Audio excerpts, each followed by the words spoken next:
Por, të ndalemi pak këtu, doktoresha, ju tha që fillon me një kruajtje të veshit. Kur kemi një otit ekstern. Po, në fillim dhe pastaj mund shkojmë deri tek çarja e daullës, për ta thënë kështu më të thjesht për qytetarët.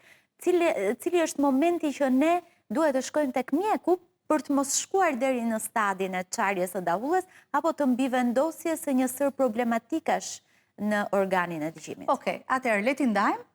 Në otitet eksterne është kruara e veshit, dhimbja e veshit është vetëm e kanalit, nuk preket membrana timpanike ose preket vetëm pjesa e lëkurës së saj, por është krejt e kanalit.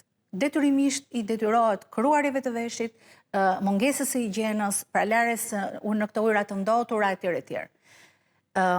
Dhimbja është e fortë. Pacienti nuk e duron dot. Pavarësisht se ka pyetur të gjithë komshinjt, farmacistët etj, ka filluar me pikat, ka bërë vetë mjekimin, nëse ka mundur ta bëjë, detyrimisht dhimbja e detyron të shkojë ke mjeku. Dhe në këtë moment ne krijojmë një vesh të thatë, të pastër, në mënyrë që ta mjekojmë.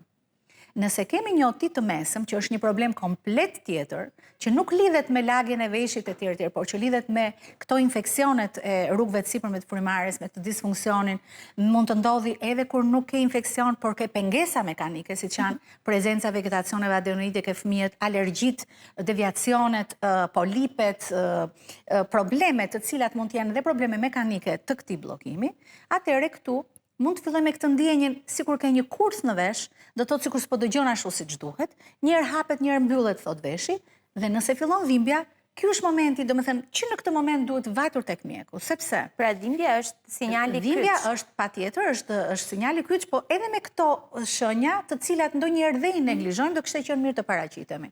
Sepse ti fillon një mjekim të menjëhershëm, nga ana tjetër mund ta ndihmosh pacientin të mos e lejosh që të ndodhi perforacioni i membranës timpanike, por vetë mjeku nën otomikroskopi mundet që të bëj këtë çarjen e daullës, ta fifi këtë lëngun që është brenda dhe të mos krijojë një mundësi që aty të jetë ky perforacion të bëhet permanent dhe të krijojë një ndjekje akoma më të gjatë dhe akoma më të vështirë që mund të kërkojë dhe një operim të veshit, pra një intervent të veshit për ta mbyllur këtë defekt.